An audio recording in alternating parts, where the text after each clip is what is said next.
Uhum.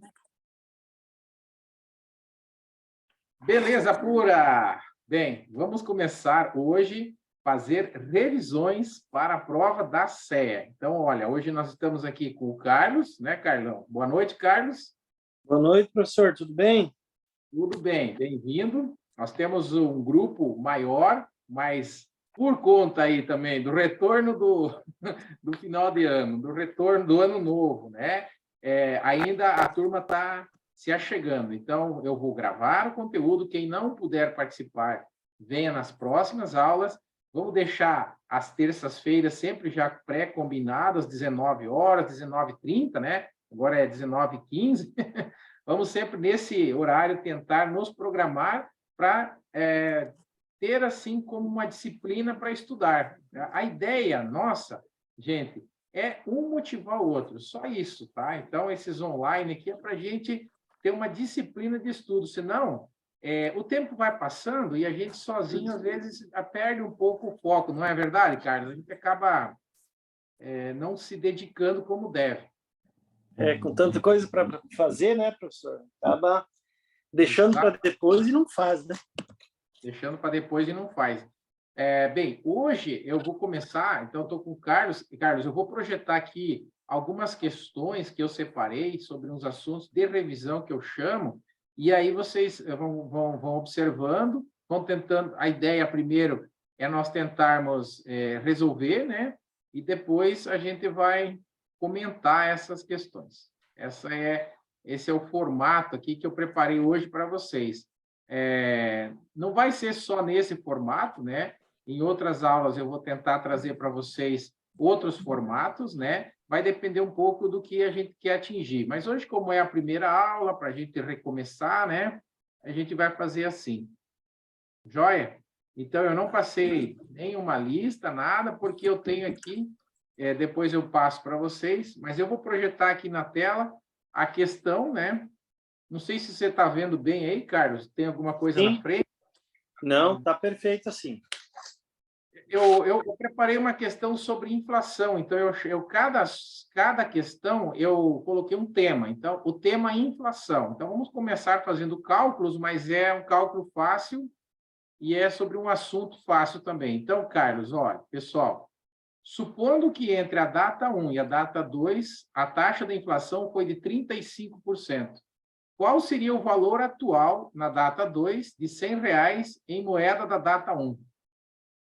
74,07, 75, 135 ou R$ 100, né? Quanto que vale esse dinheiro? Então, quanto vale R$ 100 depois de passado um período, né? Ali eu coloquei data 1, data 2. Quanto que vale R$ 100 se no período teve 35% de inflação?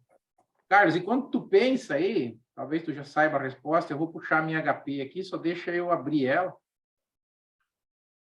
Deixa eu ir para cá.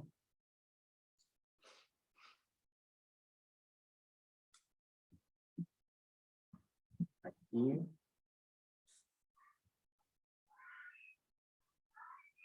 Bom. Muito bem.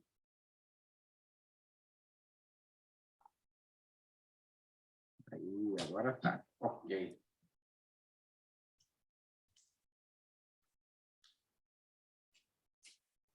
E aí, Carlão?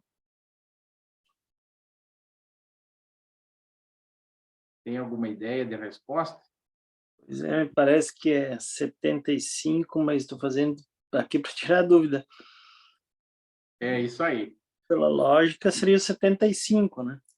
Isso. Pela lógica, a pegadinha, a letra B, não é a certa, é 75. Porque tu vai pegar R$ 100 menos 35% vai dar 75.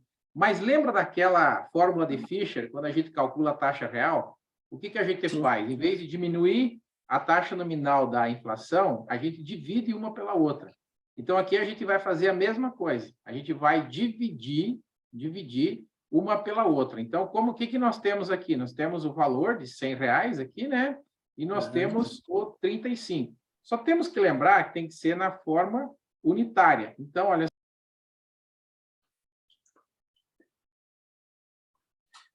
Uhum.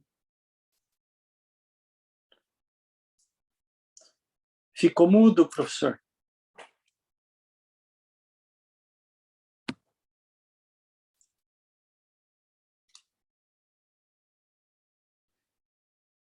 Ficou mudo, professor.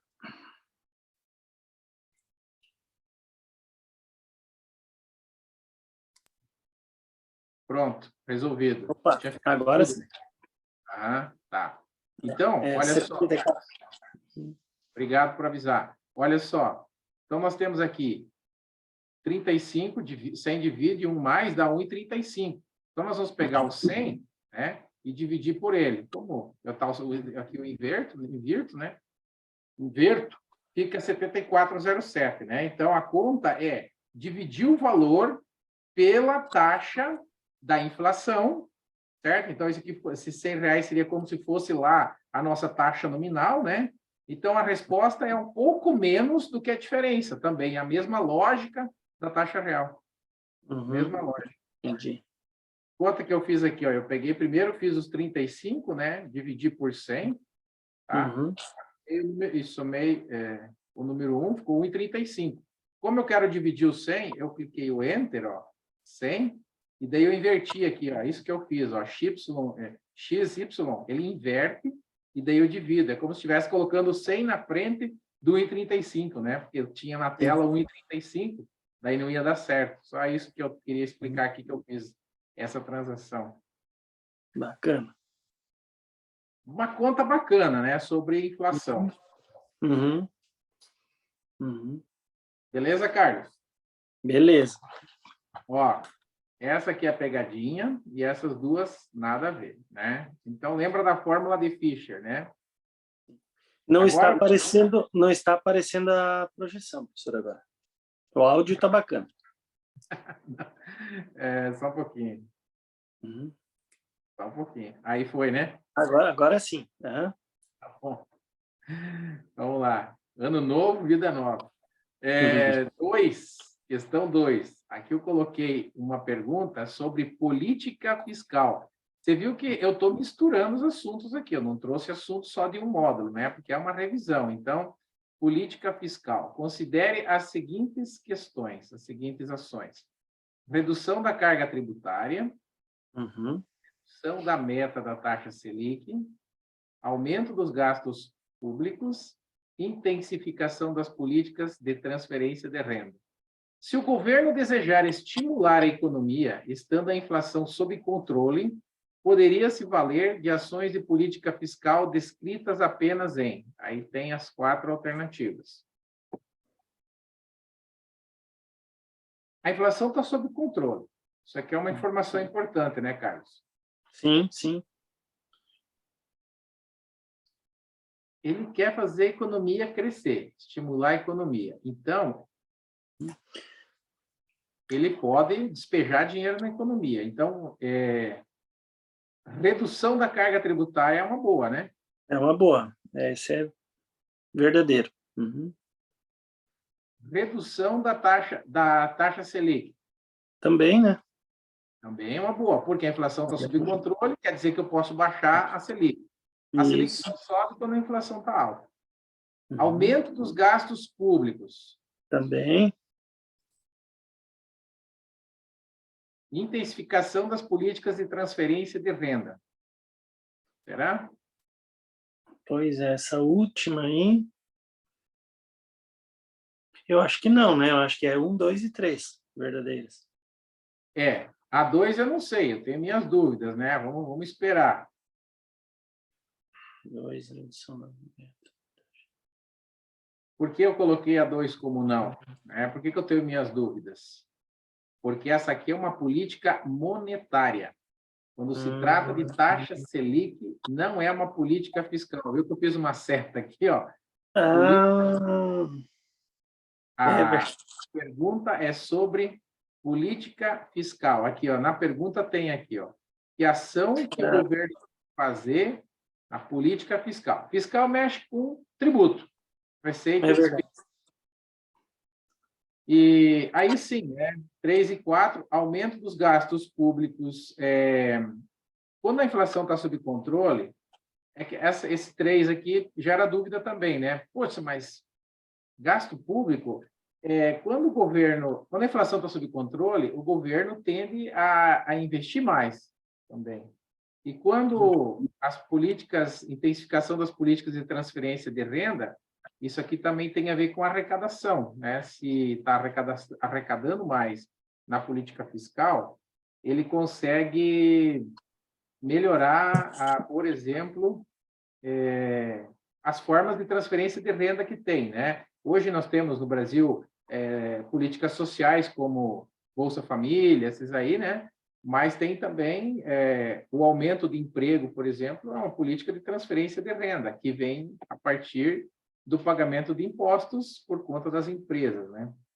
Então, 1, 3 e 4. Essa seria a resposta certa. Mas aqui, qual que é a dica? Cuidado. Eu já vi questões assim, perguntando sobre, misturando questões da política monetária com a política fiscal. O que é a política monetária? Redução ou aumento da Selic, open market, que é compra e venda de títulos públicos,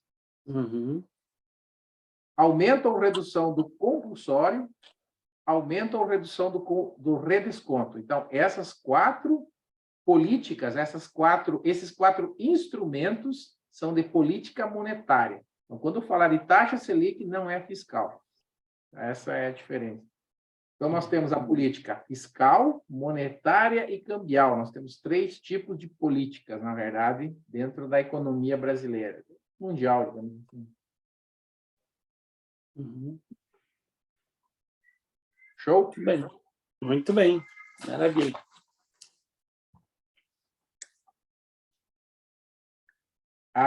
Tá. Precificação de ações. Eu estava falando antes para você, né, Carlos, sobre a minha prova que eu acabei de fazer da CEA, da renovação, né, que eu renovo a minha CEA a cada 3 anos, e caiu uma questão sobre precificação de ações. Sobre esse assunto, tem 2 métodos que podem cair na prova, o CAPM e o modelo de Gordon. 2 formas de precificações. O que é precificações? Eles consideram a taxa de mercado, consideram o crescimento das ações, a expectativa e o dividendo, para calcular o preço provável de uma ação no futuro. São 2 modelos, 2 métodos diferentes que procuram chegar no mesmo objetivo. Claro que o resultado pode ser diferente. Tá? Eu não vou abordar o CAPM aqui, vou abordar o modelo de Gordon. Então, primeiramente, vou ler a questão contigo, Carlos, e aí nós vamos resolver. Um investidor avalia a aquisição de ações. Então, o investidor quer comprar ações de uma empresa que está prometendo pagar 1,50 de dividendos por ação. Dividendos é o lucro distribuído lá por ação que a empresa tem, né? A taxa de retorno requerida sobre a ação dessa empresa é de 14% ao ano. E os dividendos crescem a uma taxa constante de 8% ao ano. Então, esse aqui é aquele famoso dividend yield, que é o quanto a empresa paga de dividendos por ano. Tá certo? Então, tem aquela regra até da análise fundamentalista que o pessoal fala que é bom comprar ações que pagam mais de 6% de dividendos por ano. Bem, eu quero saber, com base nesses 3 elementos, qual é o preço provável da ação. Bem, a fórmula do modelo de Gordon é essa daqui. Então, para fazer esse cálculo, nós vamos pegar o dividendo, né, que é 1,50. Então, nós temos aqui o dividendo, 1,50, né, em reais.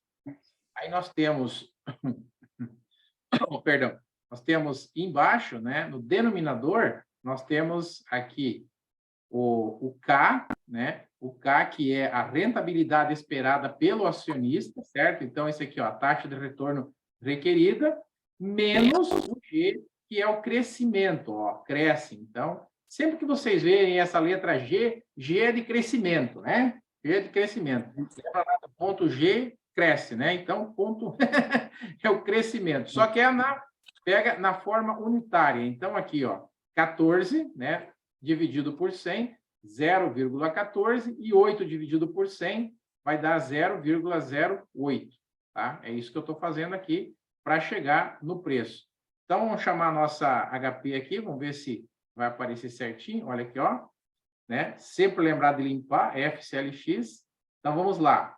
1.5, Enter, 0.14, Enter, 0,08, menos, divide, porque já está no registrador. Não preciso mais apertar de novo 1,5, né? Ou zerar alguma coisa. Eu vou clicando na sequência, não preciso limpar nada. Olha só, resposta, letra A, R$ 25, tá? Essa é a resposta certa. Então, como é que se chegou nesse 0,14, 0,8? Eu dividi por 100. Aqui não precisa multiplicar, colocar o número 1, né? Nós estamos trabalhando com a taxa na forma unitária apenas. Então, o que nós temos que lembrar? Da fórmula, essa fórmula aqui ela é dada, no CAPM também, ela é dada na prova, tá? O que nós temos que lembrar é que o D representa o dividendo, tá? O G, como eu já brinquei aí com vocês, o G representa o crescimento, tá certo? E o K representa... Deixa eu colocar certo aqui. E o K, o crescimento é 8, tá? Então, nós temos aqui, ó, o G representa o crescimento. E o K representa a rentabilidade ou o retorno requerido pelo mercado, tá certo? Então, esse aqui é o K. Então, para fazer o modelo de Gordon, é mais fácil do que o CAPM. Eu só preciso de 3 informações aqui e está tranquilo, tá certo? Apesar que CAPM também não é tão difícil, né? Eu só preciso lá pegar o beta, multiplicar pela diferença da taxa requerida pelo mercado, menos a taxa livre de risco, e depois somar de novo com a taxa livre de risco lá do começo, que vai dar a mesma resposta, né? Precificação de ações, pode ser diferente o valor, mas eu digo assim, vou chegar na precificação de uma ação. Então, são 2 modelos. Então, se perguntar sobre esse assunto na prova, precificação de ações, quais são os modelos que eu tenho? Modelo de Gordon e CAPM, certo? Fórmula de cálculo, modelo de Gordon é essa fórmula aqui, tá certo? E o CAPM, vamos ver se tem mais questões daqui a pouco, daí eu abordo a fórmula do CAPM. Carlão, como é que foi essa aí para você? Eu utilizei o 1, aí 1.14, eu fiz aquele cálculo tradicional que a gente fazia eu não fui direto 0,14 menos 0,08, eu errei nisso, né? Eu considerei o 1. Por que não precisa usar mesmo, professor, 1? Não, mas o resultado é o mesmo. Né? Mas não... Não é que não precisa usar, é para facilitar a conta, mas se você quiser somar o número 1, já está acostumado, sem problema. Não, mas você não pode ter errado, porque se deu aqui, vamos fazer essa conta, peraí, vamos fazer essa conta. Peraí. Eu já entendi o que você falou. Ó, vamos pegar aqui, ó, 1.50, Enter, 1.14, é isso, né? 1.14, isso. Enter. 1.08 menos, vai dar 0,06, tá? Nós vamos pegar, inverter, dividir. Vai dar 0,0, não. 1.50, Enter, 1.14, Enter,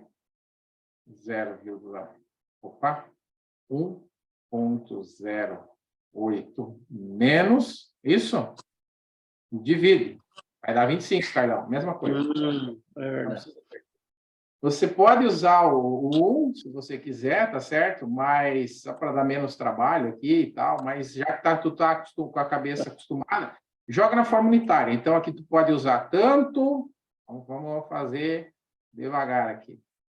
Tanto você pode usar o 1 na frente, como não, que vai dar o mesmo resultado, para não ficar dúvidas. Pronto. Ó, isso aqui vai dar 25, tem que dar 25. E isso aqui também dá 25, conforme a nossa continha fizemos agora com a HP aqui. Obrigado, Carlos. Show de bola.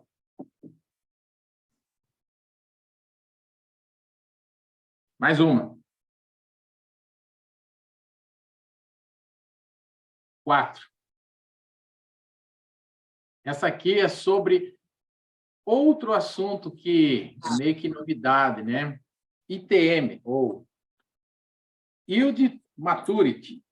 Esse Yield Maturity, na verdade, ele é um primo irmão da TIR, né? Ele é muito semelhante, é muito parecido ao cálculo da TIR. Tá? Então, nós vamos fazer essa conta usando os mesmos elementos, praticamente. Então, a questão é a seguinte, ó, a Vale emitiu uma debênture com valor de face de R$1.000.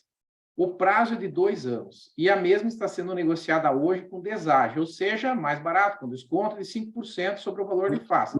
Então, está sendo negociado a 950. Uhum. Sabes que esse título paga cupom trimestral de 4%. Então, 4%. A cada 3 meses, ele paga 4%. Então, quantos trimestres tem um ano? 4 trimestres. Então, ele vai receber 8 cupons, né? Porque tem 2 anos, ele vai receber 8 cupons. Qual que é o Yield to Maturity? Bem, deixa eu colocar aqui para vocês a fórmula de cálculo, né? Para nós ficar mais fácil na HP. Olha só como é que fica na HP. Nós vamos pegar o PV nosso, o PV é justamente os 950. É o valor presente, concorda? Que é o valor que eu estou negociando hoje. Por que 950? Porque é 1.000 menos 5%. Isso está fácil, tá? Aí o PMT é 40. Por que o PMT é 40? Tá? Porque em cima dos R$1.000, ele recebe 4%. Olha aqui, ó. 4% ao trimestre. Então, o PMT é R$40, certo? 4% em cima de R$1.000. Muito bem. Aí nós temos o período, certo? O período tem que tomar cuidado. Por quê? Se eu estou colocando R$40 ao trimestre, tá? Aí o meu N vai ser 8. Por que 8? Porque eu tenho, como eu falei, 8 recebimentos, como se fosse um fluxo de caixa, né? Onde nós temos assim, ó, fluxo de caixa que desenha assim, né? 950 eu tenho aqui de saída, tá certo? E lá na chegada, daqui 2 anos, eu vou receber 1.000. 1.000 aqui, né? E aqui no meio eu vou receber 8 prestaçõezinhas de 40, tá certo? Sempre 40, 40, 40, 40, 40, né? Lá no final eu vou receber 1.040, na verdade, que é os 1.000 mais os últimos 40 do último trimestre. Mas, e o valor, o FV, né? Que é o valor futuro, que é os milão, lá que eu vou receber lá na frente, de acordo com o meu fluxo. Então, se fosse para montar assim um fluxo, seria isso daqui, ó. Bem, aí, para eu saber isso aqui, para mim saber a resposta do Yield to Maturity, eu vou calcular o I, porque ele representa a taxa. Então, eu não tenho o I, certo? Se fosse jogar na HP, vamos ver se vai dar certo. Nós vamos pegar aqui e fazer tudo isso na HP, ó. Então, 950, Enter. Vamos colocar o CHS, né? Porque é uma saída, é um investimento inicial aí que eu estou fazendo. PV, aí eu posso colocar 40 no PMT, certo? 8 no M, 1.000 no FV e vou pedir o I. Vai me dar exatamente por isso que a resposta é 4,77 ao trimestre. Então, nessa condição, né, é 4,77. Se eu recebesse somente os 4%, se eu não tivesse cupons, a taxa seria 4%, né? Mas como eu tenho os cupons, isso vai antecipando meu fluxo de caixa, então a taxa fica um pouco maior do que esses 4%, tá certo? 4,77. Carlos, tu chegou a fazer a conta? Sim, ela pode ser feita também naquela outra metodologia, professor, de usar o CHS GCF0, GCFJ e os 8 NJ aí como período, né? Vai dar o resultado mesmo. Dá a mesma coisa, não fiz ela, mas vou fazer agora. Então, vamos lá, 950, GCF0, né, que é o capital inicial. Aí nós vamos colocar os 40, aqui vão ser 7, na verdade, de 40, então nós vamos pegar 40 GCFJ. A de última é 1.040, né? J, 1.040 então, GCFJ. CFJ, né? Porque a última daí acumula os 40. Acumula os 40. 8, né? Exatamente. E daí, nós já temos aqui todas as informações. Aí nós vamos F Isso. e F.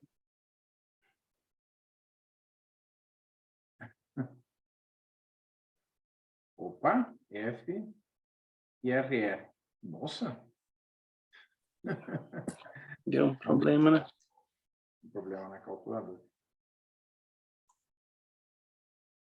Enter, CHS, G, CF0, 40, G, CFJ, 7, G, NJ, 1040, G, CFJ, FR. Viu? Certinho, 457.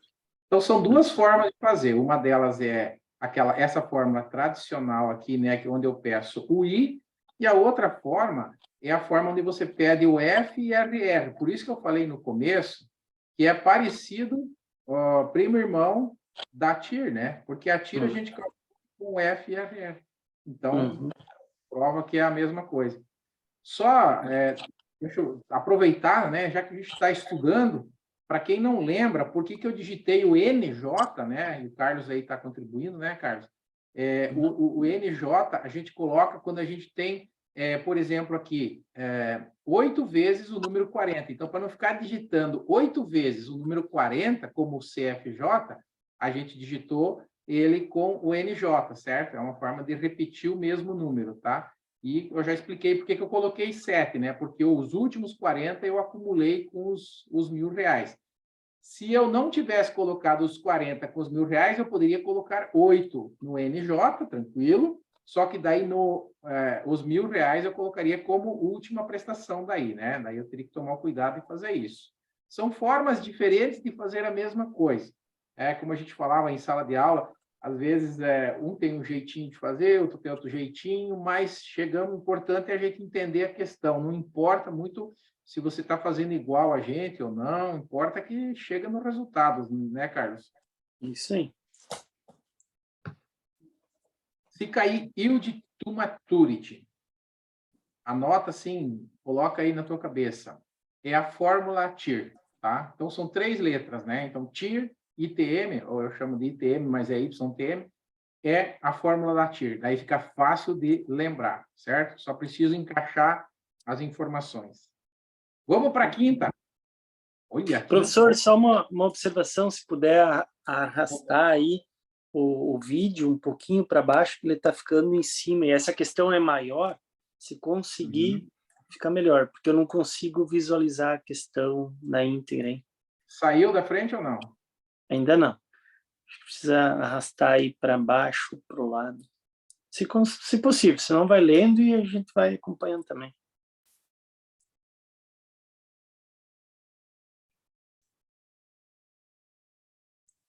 Saiu? Não, professor. Mas não? pode ler, eu acompanho pela leitura. É tranquilo. Mas ele teria que ter saído da frente. Deixa eu só ver um negócio aqui mais.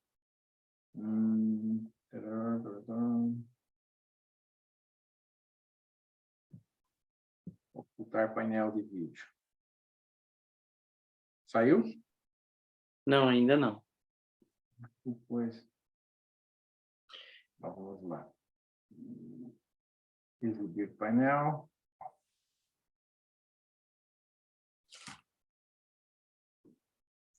Professor, é tranquilo, eu consigo por aqui arrastar. Aí deu certo.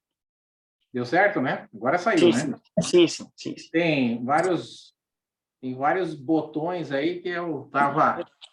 Não, tranquilo, mas eu consigo, estou pelo celular, não consigo pelo note, mas deu certo por aqui, tranquilo. Agora saiu da frente, né? Só me confirma aí. Sim. Então, vamos lá. Questão 5.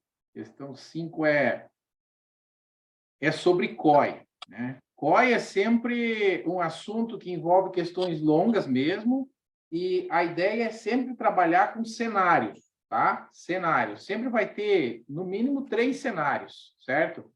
E aí, dependendo do cenário que acontecer, a gente precisa calcular, geralmente, qual foi a rentabilidade da operação. Só cuida para não cair na pegadinha. Às vezes pede bruta e às vezes pede rentabilidade líquida, tá bom? Tem que cuidar com isso. Se pedir rentabilidade líquida, tem que descontar o imposto de renda, certo? E daí é 15% sobre o rendimento. Então, vamos lá. O COI é um novo investimento do mercado brasileiro que mescla investimento de renda fixa com renda variável. O banco está lançando um COI que irá remunerar o cliente da seguinte forma. Então, aqui vem os cenários. O investimento está atrelado à variação do Ibovespa. Se a bolsa cair no período do COI, o cliente terá seu principal devolvido, capital protegido. Tá? Então, esse é o primeiro cenário. Então, vamos colocar aqui. Primeiro cenário.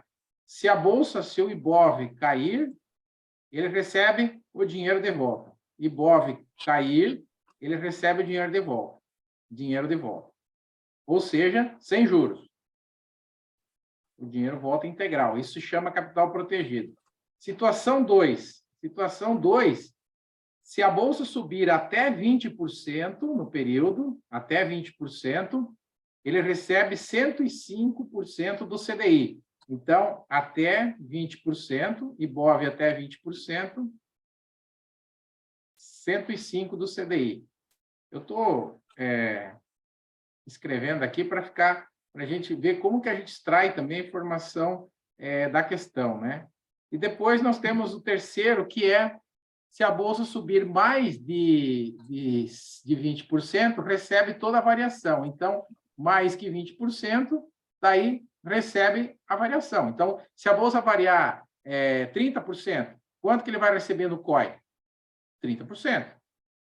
Se a bolsa variar 10%, quanto que ele vai receber no COI? 105 do CDI. Se a bolsa cair nesse período, quanto que ele vai receber? Ele vai receber o dinheiro que ele aplicou de volta, só isso. Então, são 3 cenários, né? Nos 3 cenários, nesse aqui ele não perde nada, nesse aqui ele ganha um pouco mais que o CDI e nesse aqui ele ganha o valor da bolsa, né? Que é a ideia. Tá? Então, é uma forma de investir em renda variável com os benefícios da renda fixa, protegido, digamos assim. As datas de referência para a bolsa é a data da contratação e de fechamento do COI.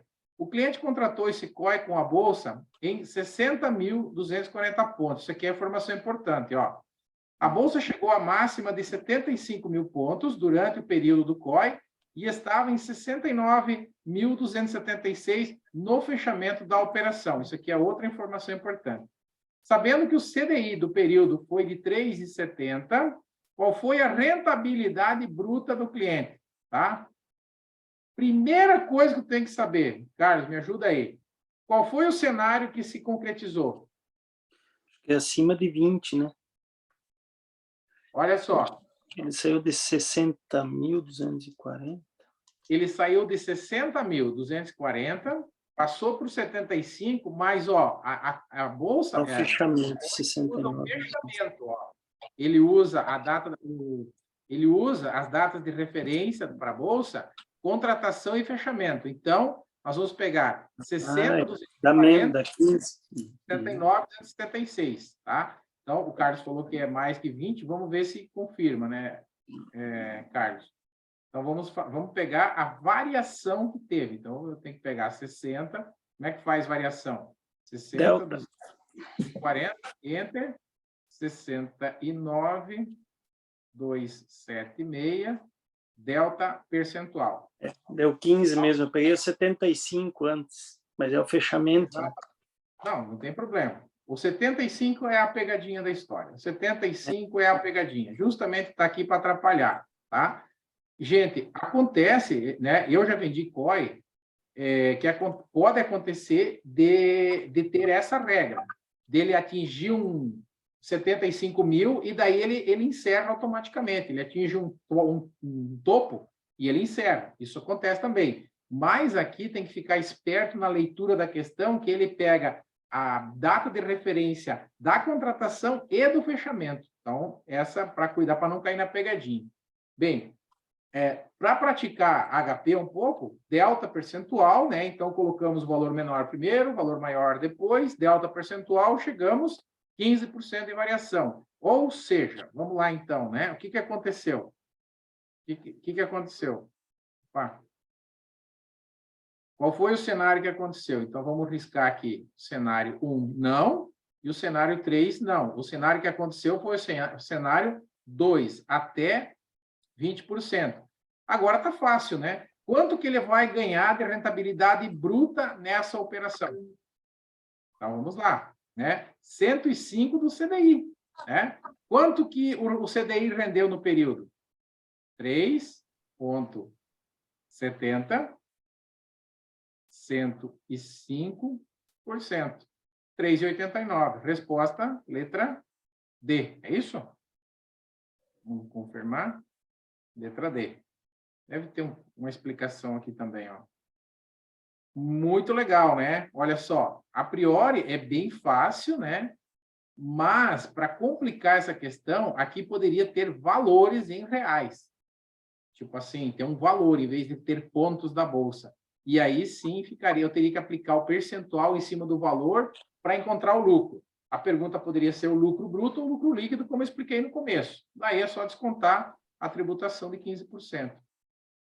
Deixa eu apagar meus rabiscos aqui, daí fica só para ficar gravada essa diferença. Carlão, tu ficou quieto aí? Alguma coisa? Não, tem que prestar bem atenção mesmo, né? Ver o fechamento e tudo mais, né? Pegar a informação correta, né? Senão o cálculo não vai dar certo. Exatamente. Exatamente isso, tá? Então, aqui eu deixei uma explicação sobre o que eu fiz aqui, né? Que deu os 3,89, tá certo? Muito bem. Ah, Cláudio, mas e se fosse os 75 mil? Bem, daí seria mais de 20%. Então, daí eu pegaria os 75 mil, só para ver se tem uma resposta certa, né? Eu pegaria os 75 mil, Enter, e quanto que foi a largada? 60,240. Né? Quantos por cento ele variou? Aí, delta percentual, 19,68, né? Ficou muito, professor. Opa, Não, agora desculpa. voltou. 60,240, Enter, 75 mil, delta percentual, 24,50. Essa conta que tu fez antes, eu acho que tu chegou em 24,50, ou seja, aí sim se concretizaria o 3. Aí quanto que ele ganharia? 24,50. Quanto que ele ganharia daí? Essa é uma boa pergunta, né? Ó, letra B, 24,50. Porque qual que é a proposta do terceiro... Qual que é a proposta do terceiro cenário? Terceiro cenário. Se a bolsa subir... Aqui, ó. Vamos ler a questão aqui, ó. Se a bolsa... Vou grifar aqui em vermelho. Se a bolsa subir mais de 20%, o cliente recebe toda a variação da bolsa, que é 24,50, certo? Eu só estou explicando indo um pouco além, tá? Certo? E a letra A não é porque 3,70 é o 100% do CDI, tá? Mas ele paga 105 do CDI, né? Que também está escrito em algum lugar aqui, ó, 105 do CDI. Então, é uma questão que tem muito detalhe para olhar, que é fácil de se enganar. Beleza? Beleza. Bora para 6, né? Mais uma de cálculo. Título de renda fixa, cálculo de título de renda fixa. Isso aqui também vi cair muito. É o PU do título de renda fixa. E o preço único, né? No cálculo de um título pré-fixado. Calcule o preço unitário de uma LTN. LTN é uma letra do Tesouro Nacional pré-fixado, não paga cupom. Tem 110 dias úteis até o seu resgate, considerando os seguintes prazos e vencimentos. Então, tem aqui, né? Um título tem 68 dias úteis, né? Aqui, ó, 68, com taxa de 12,96. O outro título tem 89 dias de vencimento. Ficou, talvez seja minha conexão aqui, mas está mudo e está cortando bastante. Então. Não, mas está tudo certo. Tudo certo, mas vamos esperar voltar. Voltou?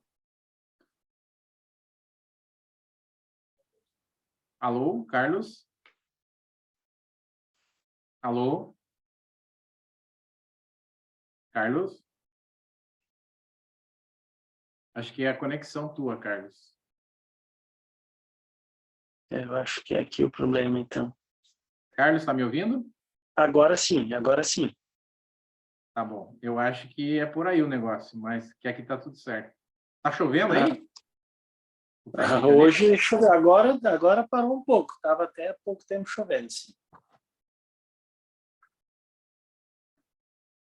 Hoje choveu bastante por aqui também, deu temporal, então talvez Olha esteja só. interferindo na internet.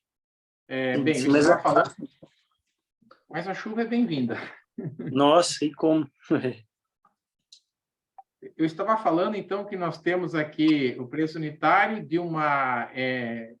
de um título de renda fixa com 110 dias úteis até o seu resgate, considerando os seguintes prazos e vencimentos. Então, nós temos aqui 68, 89, 110, considerando um prêmio de 12 pontos base para a LTN, o resultado deste cálculo é... Então, aqui é o seguinte, nós já vamos direto à explicação. O que nós temos de conceitos aqui, né? O valor é 943 e eu já mostro o cálculo aqui para vocês. Mas o que nós temos que pensar antes de tudo aqui, primeiro? Que a LTN tem uma taxa de juros que ela é pré-fixada e acordada na compra. Então, se o investidor permanecer com essa taxa até o vencimento, ele vai receber aquela taxa. Aí nós temos, esse é o primeiro ponto. Segundo ponto, caso o investidor venda antes do prazo do vencimento, o título é precificado de acordo com os juros futuros, certo? De acordo com o movimento da taxa do DI futuro, e esse, né, que pode ter um prêmio ou um desconto em relação à taxa acordada, e aí ele pode receber menos. Só fazer um parênteses aqui. Não sei se vocês viram que agora no começo do ano, mudou a questão da marcação a mercado justamente nos títulos públicos. Essa questão vai começar a ser cobrada em março nas provas da Anbima. E isso vai afetar diretamente o trabalho de vocês. Não sei se vocês já estão... Não sei, Carlos, se na tua função, acho que não, né? Vocês já estão trabalhando com isso? O Carlos caiu? Eu só entendi começo do ano, professor. Cortou novamente. Está cortando um pouco. Uhum. Viu, Carlos? Isso aqui que eu estou falando, agora no começo do ano, mudou a marcação a mercado para os títulos de renda fixa. Então, isso vai atingir diretamente o trabalho de vocês. Por exemplo, como que isso vai afetar? Se o investidor optar por receber a informação do título dele, que o título dele seja marcado a mercado e não pela curva de juros, ele vai perceber essa mudança de preço todos os dias no título dele, principalmente nos títulos públicos, tá? Mas CDB também, vários produtos da renda fixa. Então, esse movimento sempre existiu, mas nunca era percebido pelo investidor.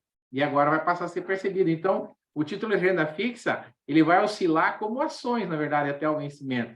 A diferença é que lá no fundo, no final, ele vai receber o valor combinado. A ação não tem isso, né? A ação você vai receber o valor que está no mercado no dia.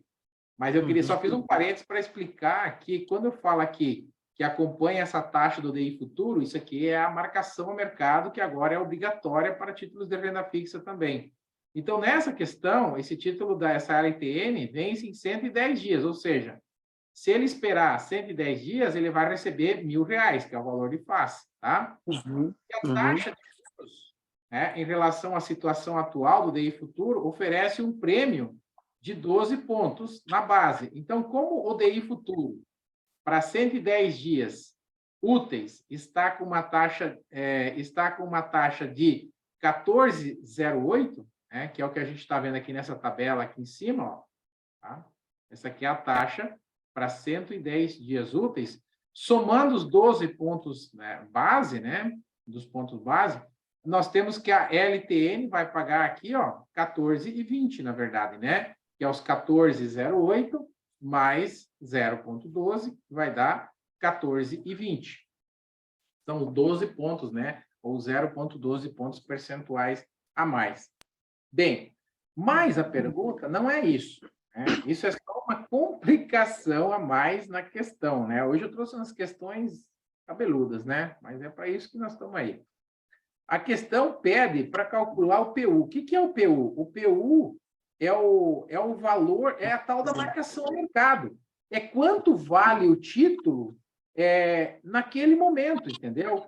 Então, para calcular o PU, nessa situação, vencer até o vencimento, ou seja, considerando a taxa do DI, eu vou considerar essa taxa aqui de 14,20 e não a taxa do 14,08, tá? Então, nós vamos fazer a conta assim, ó, nós vamos pegar aqui, calculando esse PU, nós vamos chamar HP, nós vamos fazer a conta da seguinte maneira, para calcular o PU, tem essa regrinha. Aqui é aquela fórmula lá do famoso quero-tenho, Carlos, que você usou muito, né?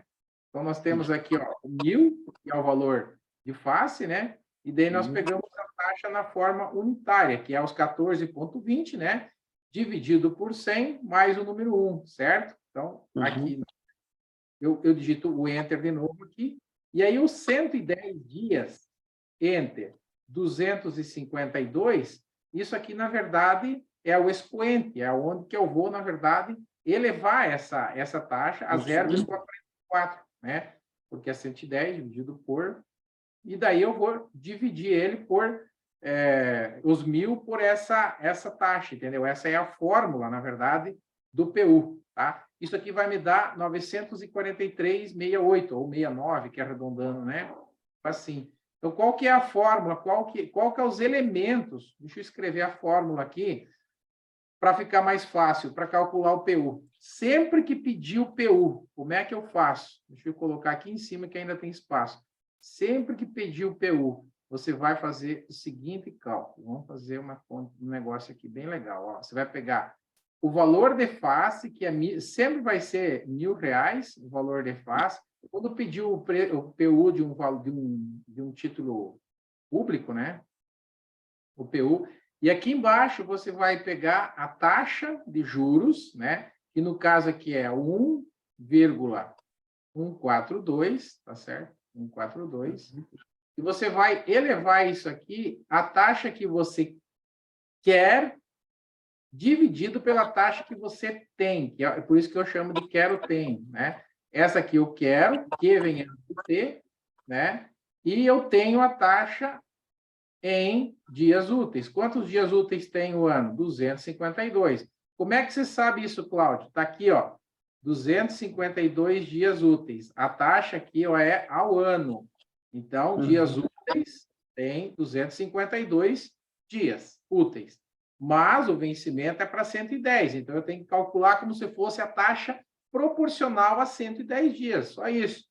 Fazendo dessa forma, a gente chega nos 943,68. Foi isso que eu acabei de fazer aqui para vocês verem. Vamos fazer de novo? Carlos, tu caiu ou está aí ainda? Não. Agora está indo bem. Como é que está essa conta aí para você? 1.000, Enter, 1,142, Enter, 110, Enter, 252, divide, eleva e divide, certo? Por que eu apertei o divide duas vezes? O primeiro dividido é esse 110 pelo 252. O segundo dividido é do 1.000 dividido pelo de baixo. Como é que está essa conta aí, Carlos? Acho que nós temos várias parecidas, né? Na presencial. Essa aqui é sobre usando esse quero-tenho. Isso. Transformar, né? De ano para dia, de dia para mês. Isso aqui dá para fazer também, deixa eu pegar aqui, dá para fazer também se eu pegar o 110 e dividir por 252 e colocar no N,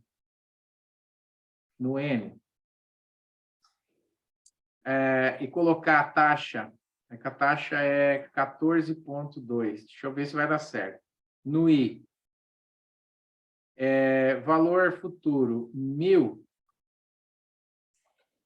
dá a mesma coisa, exatamente. Então, dá para fazer com as teclas financeiras também, né? Só que eu não coloquei o CHS, né? Então, vamos lá. 110. Perceberam por que tem o 110 e eu tenho? Ó, eu dividi e coloquei no N. Ó, dividi, coloquei no N. Ou seja, 0,44, digamos assim, que é a equivalência de 110 dias para um ano útil, né? É a mesma coisa.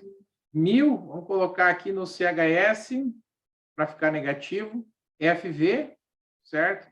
E aí a taxa 14,2 no I, certo? E daí eu vou pedir o PV, que é o meu, vai dar 900, mesma coisa.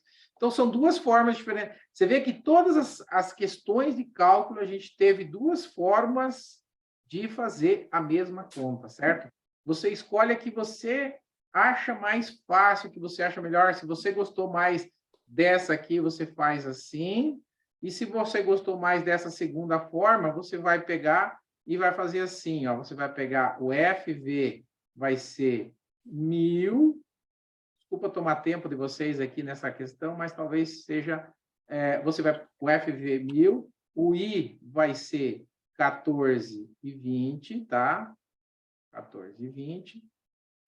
O N aqui tem o segredinho, então o N vai ser 110 dividido por 252, o que vai dar 0,44, tá? 0,44. E nós vamos pedir o I, né? O I é o que a gente quer saber. Opa, o I nada, o PV que eu quero saber, né?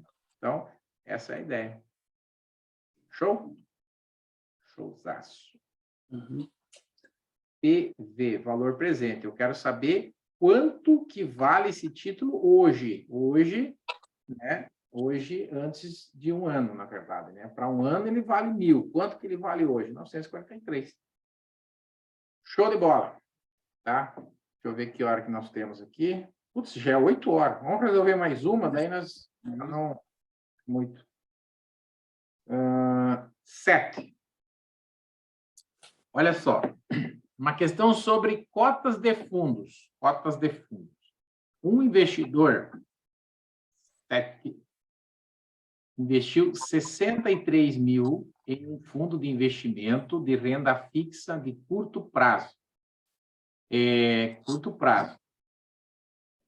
Na data da aplicação, o valor da cota para conversão era de R$18. Na data da aplicação, R$18. Após 5 meses, no último dia útil de novembro, houve uma antecipação do imposto de renda.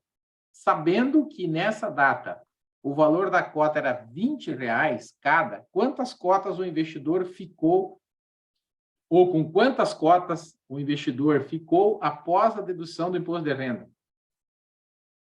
Essa é boa, hein, Carlão?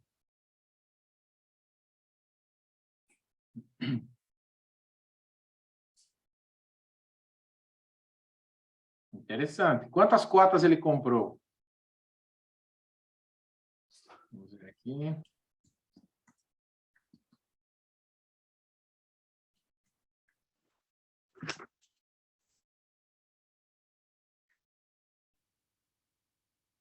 R$63.000, na data, o valor era 18, então ele comprou 3.500 cotas, né? 63.000 dividido por 18. Ele comprou 3.500 cotas, tá? Certo?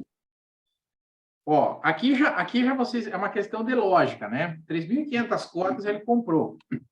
O que aconteceu em novembro? Cobrou o que é a antecipação do imposto? Cobrou o imposto de renda. O imposto de renda se chama come cotas. Então, o que vai... Isso. Ele vai ter mais ou menos do que 3.500 em novembro? Menos. Menos. Então, eu já posso riscar a alternativa C. Não é a C. Concorda? Porque ele vai ter menos cotas. O problema é que as outras 3 não vai ajudar muito a riscar a C, mas a C está errada. Então, vamos lá. E como é que eu faço agora para saber quantas cotas ele tem? Quantas cotas o investidor ficou após a dedução do imposto de renda? E o imposto é 20%, é curto prazo, né? Exatamente. O imposto é 20%. 20%. Então, sobre o rendimento que ele teve, que foi de 7.000, desconta os 20%, é isso, professor? Qual foi o rendimento que ele teve? Ele teve R$2 por cota, né? R$2 por cota. Então, Vamos lá, qual foi o rendimento? Ele teve R$ 2 por cota, né? Uhum. R$ 7.000 menos 20%, acho. Então, teve um rendimento de 5.600.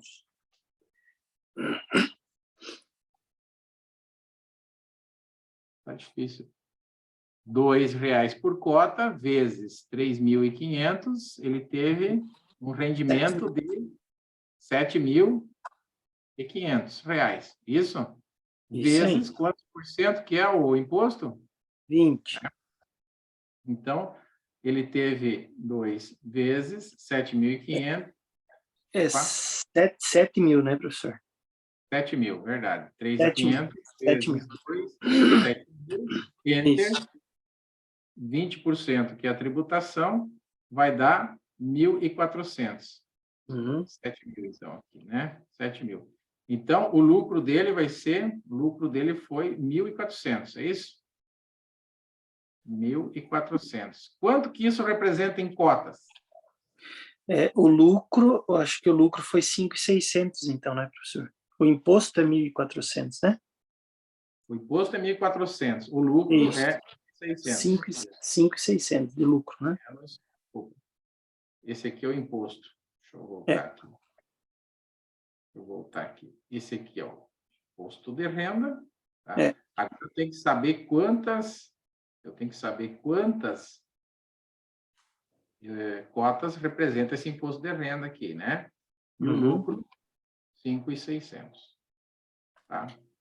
Mas eu ainda não cheguei no resultado, né? Eu tenho que saber quanto essas R$ 1.400 aqui de imposto representa em cotas, certo? Uhum. Então, eu vou pegar isso aqui e dividir por 2, né? Isso aqui, enter. Por 2, não. Por 20, que é o valor de cada cota, não é verdade? E eu vou chegar no valor de 70 cotas. 3.500, que era o quanto que eu tinha, menos 70 cotas, 3.430, tá? Então, o imposto de renda é a quantidade de valor que vai reduzindo o meu lucro. Eu só vou ter 5.600 de lucro. Mas eu quero saber em cotas, quantas cotas eu vou ficar. Então, eu vou pegar o valor do imposto, tá? O valor do imposto dividido, que é os 1.400, dividido pelo valor da cota atual. Quanto é o valor da cota atual? 20. Aqui é 20. Então, 1.400 dividido por 20 vai dar 70 cotas. Ou seja, eu perdi 70 cotas para o governo. Tá? Eu perdi R$ 1.400. Sempre assim que se faz. Esse aqui é o tipo de conta que cai na prova, calcular a quantidade de cotas. Eu fiz a conta aqui para vocês, estava fazendo aqui ao vivo, vamos pagar tudo aqui agora para vocês verem como é que ficou a minha outra conta aqui, ó. Daí é a mesma coisa, né? Olha só, né? Fizemos de outra forma, ó. Quantidade de cotas compradas, 3.500. Quantidade de cotas em novembro, 3.500 vezes, eu tinha 3.500, eu fui para 70.000. 7.000, né? 73, 7.000 de lucro, vezes 20%, que é o curto prazo, que o Carlos lembrou bem, ó. 20%, se fosse longo prazo seria 15%, dá 1.400. 1.400, né? Isso aqui vai dar 68.600 dividido por 23.430. Aqui eu fiz de uma outra forma, né? Mas tá valendo. Ou seja, chegamos no mesmo resultado. Aqui eu fiz pelo valor do PL. Porque como é que se calcula o valor da cota? Lembra a perguntinha famosa, né? PL dividido pela quantidade de cotas. Então, nada mais do que eu fiz o cálculo do PL. E aqui eu fiz o cálculo unitário, né? Então, aqui eu fiz o cálculo do PL, ó. Isso aqui dividido pelo valor da cota, e aqui também o valor dividido, aqui, ó, o PL dividido pelos 20, que é o valor da cota, usando a fórmula do cálculo das cotas. Também é uma continha chata, né? Não é difícil, mas é cheio de regras, né? Cheio de regras. O que tu achou dessa, Carlos? Essa aí é interessante, bacana. Consegui entender bem ela, mas ela é cheia de detalhes mesmo. Tem que prestar bastante atenção, porque ele quer saber a redução de cotas relacionado ao imposto que ele recolheu, né? Não ao Sim. lucro que ele teve. É aí que também tem que cuidar, né? Exatamente. Aqui eu poderia ter pedido, em vez de pedir a quantidade de cotas, eu também poderia ter pedido qual o valor do PL atual. Então, o valor do PL atual é 68.600. Está aqui, ó. Tu ia falar o quê, Carlos? Não, isso mesmo, ela pode ter uma... Tem que ler bem, porque ela pode... Conforme a pergunta, vai ser bem diferente o cálculo. Bem diferente A o cálculo. resposta, aliás, o cálculo é o mesmo, mas a resposta, né? A resposta é outra. Poderia pedir o PL, tá? Poderia pedir o PL bruto, no caso aqui é 70 mil, PL bruto e PL líquido, e poderia colocar aqui longo prazo, né? Ainda tem isso, colocar longo prazo ali. Ou ainda, poderia colocar fundo de ações aqui também. Então, dependendo da classe, né, muda, apesar que longo prazo e ações é tudo 15%, né? Mas são detalhes que eles poderiam colocar a mais na questão para complicar numa questão de prova. Mas é uma questão muito legal. Essa é boa. Essa é boa. Bem, Carlos, eu vou respeitar o horário de 1 hora que eu tinha combinado, até porque, para começar, deixa eu voltar meu vídeo aqui, para nós começar, o que achou? Valeu a pena? Ô, professor, foi bem legal mesmo. E eu percebi que a gente acaba dando uma enferrujada, né? Tem que pegar o material e relembrar, né? As primeiras aí eu senti mais dificuldade. Mas tem que retomar o material e retomar... É muito importante essas aulas, se o professor puder continuar. Eu pretendo participar porque vai relembrando as coisas. É muito bom isso aí. Legal. Aí eu também estou retomando, eu estava parado meio de férias aí, meio de folga, agora já estou com a agenda cheia de curso, então estou retomando, e no online, né, é diferente, mas olha só, no online dá para a gente trocar várias ideias, e aí, tu viu, jogando ali HP e tal, às vezes dá uns rolos, mas no fundo é assim mesmo, né? Ao vivo a gente faz, a gente se atrapalha, volta, mas essa é a ideia, né? É de você jogar na tela aí HP, de conversar, de fazer o cálculo, de você ir entendendo junto, vocês ir entendendo junto o raciocínio, todos os formatos de cálculo. Então, no online, a gente fica até mais próximo. A gente acha, pô, mas no online é ruim. Não é ruim, fica muito legal. Então, bem, que bom que você veio. Anima a galera para vir, então, na próxima terça, Carlos, e você vai ser o nosso embaixador para trazer a galera, e eu vou fomentando lá. Esse vídeo eu vou colocar no material lá, e depois eu mando o link no grupo, daí para o pessoal também já ir vendo, e o pessoal também vai se animando a participar. Maravilha, maravilha. Combinado, professor. Deixa que eu vou motivar a turma também. Show de bola, show de bola. E claro que se a galera quiser falar assim, Cláudio, aborda tal conteúdo, sem problema, nós vamos fazendo o que for preciso para todo mundo seguir para passar nesse negócio, tá bom? Não precisa ser conteúdo só definido por mim. Carlos, boa semana para ti, um bom ano para você, para toda a galera da Sicredi, e que você seja muito feliz, tua família, fique com Deus e se encontramos aí, vamos falando. Ô, professor, obrigado igualmente. Um abração, até mais. Tchau, tchau. Valeu.